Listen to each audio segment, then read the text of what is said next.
Ashama argafuna jira jirtu hordoftoota wadaanaa biroota bakka nagaa keessanii nagaa qote gadan rabbii haa qabu muka kutaa xumuratan qabadhe isinii dhufe kan gurratti godhatan jechuudha. Afaan ataa isin jedha yuutuubii kee laayik sheer gochuun dagatina waliin ta'a.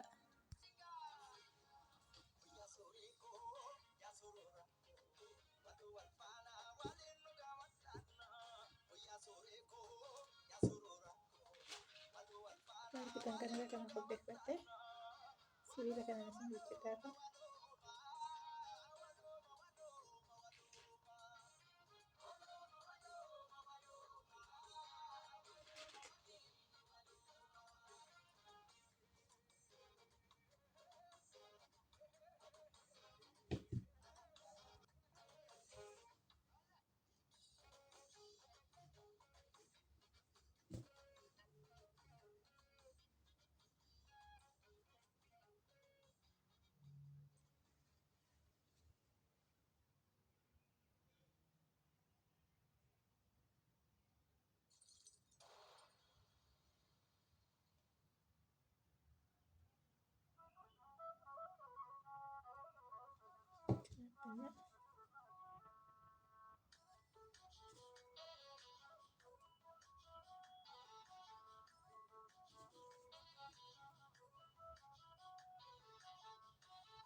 Kutaan xumuraa isaa gaara kana fakkaata.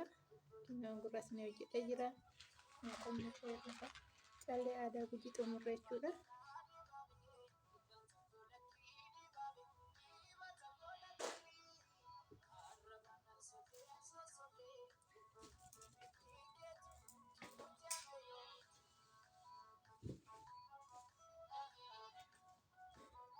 Kuni kan mormaati. Kuni kan harkaa irratti hidhannu. Kuni immoo kan adda keenya irratti hidhannu.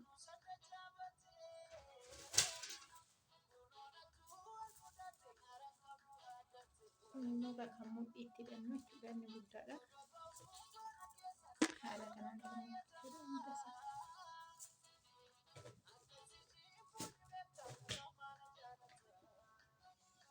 haala kanaan xumurre jechuudha. Kana ta'a yuutuubii kee sheer gochuun dagatina bakka biraa akka ga'u adaraa jechuun viidiyoo kiyya naa daawwadhaa akka xumuraa jalqabdanii dhiisnaa jalqabdanii ol dhiistan anaa faayidaa naaf hin qabu.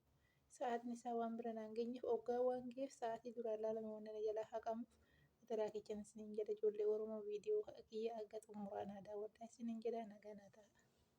Viidiyoo biraatiin nagaa walitti deebi'utti.